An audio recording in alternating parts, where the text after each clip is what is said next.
ቤዚ መታለች።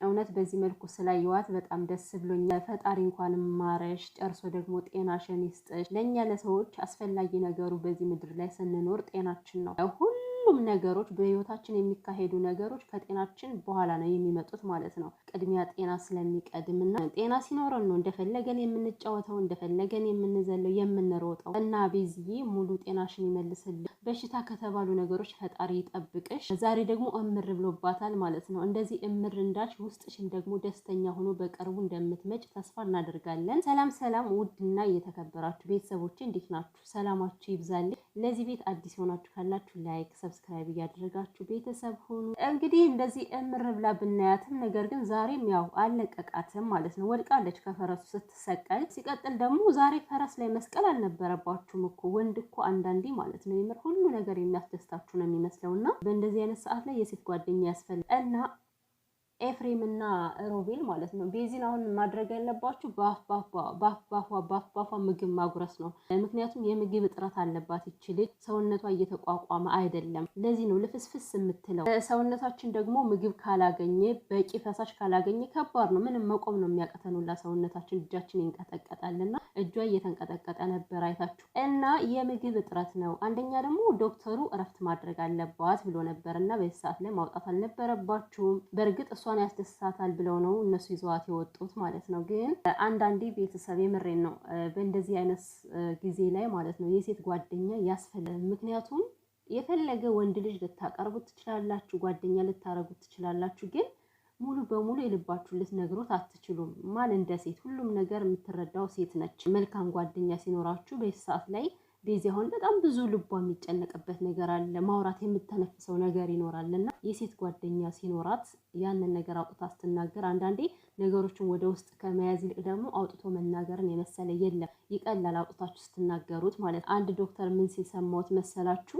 ሴቶች ችግራችሁ አለ እናንተ ስታፈቅሩ በቃ ሙሉ ነገራችሁን ከዛ ወንድ ላይ ነው የምትጥሉት። ማፍቀራችሁ ያንን ሰው ማመናችሁ ልክ ሆኖ እያለ ግን ደግሞ የሆነ የእናንተ ታማኝ የሆነ ጓደኛ ሰው ያስፈልጋችሁ። ይሄ ፍቅር አንድ ቀን በድንገት ሲፈርስ የምታማክሩት ሰው ታጣላችሁ። በዛ ሰዓት የልባችሁን የምትነግሩት የሚረዳችሁ ሰው፣ ጭንቀታችሁን የሚካፈላችሁ ሰው ያስፈልጋችኋል ሲል ሰማሁትና ዛሬ ይሄ ዶክተር ትዝ አለኝ ማለት ነው። በዚህ ሰዓት ላይ የሴት ጓደኛ ያስፈልጋታል። እኔ ደግሞ ያላቅም ሚዲያ ላይ ስለማታመጣቸው ይሁን አይቻላቅም፣ ለማርኬም ስታስተዋውቁ አይቻላቅም የሴት ጓደኛና እና ምንድነው በዚህ ሰዓት ላይ ይሄ መዝናናት፣ ፈረስ ላይ መሰቀል፣ እንዲህ ብልጭልጭ ነገሮችን ማየት ሳይሆን የሚያስፈልጋት በዚህ ሰዓት ላይ ጸጥ ያለ ቦታ ነው፣ መንፈሳዊ ነገር ወደ ቤተ ክርስቲያን ከተቻለም ደግሞ ወደ ጸበል ነው የሚያስፈልገው እንጂ ውስጧ ሰላም ሳይሆን እናንተ በግድ ወስዳችኋት ምንም ሰላም ሊፈጠር አይችልም።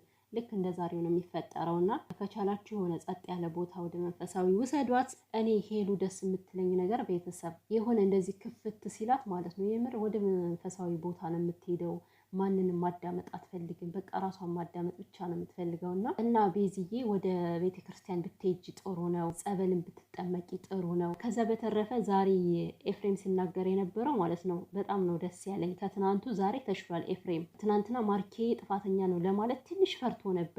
ጓደኝነት ይዞት ይሆን አይዶን ነው። ነገር ግን ዛሬ ሙሉ በሙሉ ጥፋተኛ እንደሆነ ተናገረ እኮ። እንደዚህ እንቅጭ እንቅጫን ተናግረን ስናልፍ ደስ ይላል። ይቅርታም ከተባባሉ እንኳን ጥፋቱን አውቆ መሆን አለበትና እኔ እንደኔ ሰረዳት እንደኔ ዝም ብዬ ሳስባት ሁሉ ነገሯን ሳየው ቤዛ እርቅ የምትፈልግ ይመስለኛል። ምክንያቱም በጣም ነው የምታፈቅረው እቺ ልጅ፣ ከልቧ ነው የምታፈቅረው። ማርኬን ማጣት አትፈልግም፣ ከሱ ጋር መሆን ትፈልጋለች እና እርቅ የምትፈልግ ይመስለኛል። ግን ደግሞ በዚህ ሁኔታ ላይ ማርኬውን ማርኬ ይቅርታ ሲባልማ እኮ ይስበታል እኮ ይመጣበታል። በቃ አውሬ ነው የሚያደርገውና ምክንያቱም ከዚህ በፊት ያደረጋቸው ነገሮች ናቸው።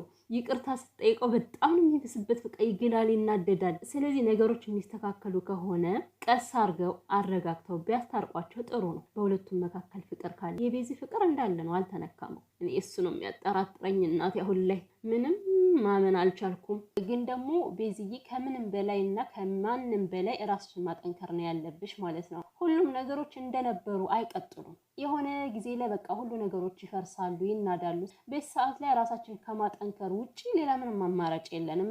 ራስሽን ለማጠንከር ራስሽን ለማስደሰት ሞክሪ፣ ጣሪ።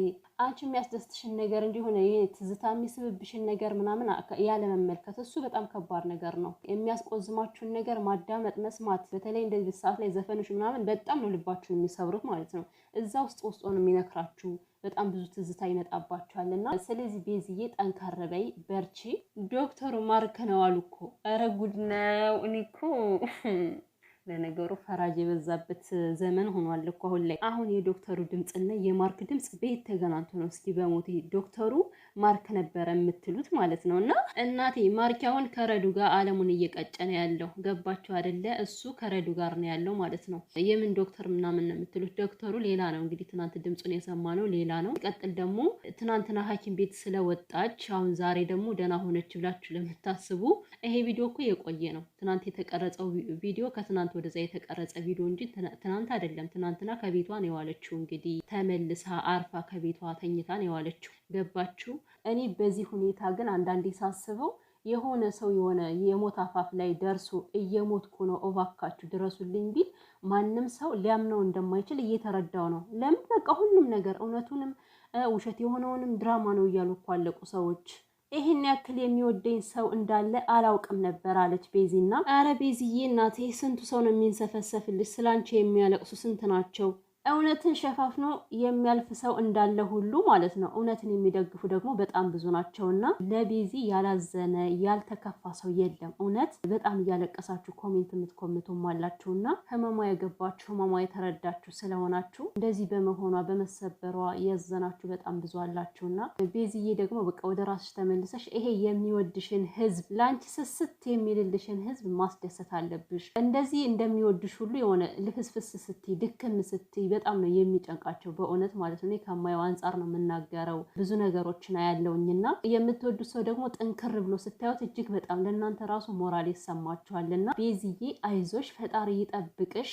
ልብሽን በርታ በርታ የሚያደርግ ነገር ፈጣሪ ያምጣልሽ። ከሆነም ይሆናል፣ ካልሆነም ደግሞ የራሱ ጉዳይ። ህይወት ይቀጥላል። ህይወት የማይቀጥልበት ምንም ምክንያት የለም። ያው ከዛ ሙድ መውጣታችን ነው አሳሳቢ የሚሆነው። መውጣታችን ላይ ቀር እንደዚህ ከተሰበርንበት ስብራት መውጣታችን ላይ ቀር ቤተሰብ ግን እስከምንወጣ ድረስ ዳገት ነው።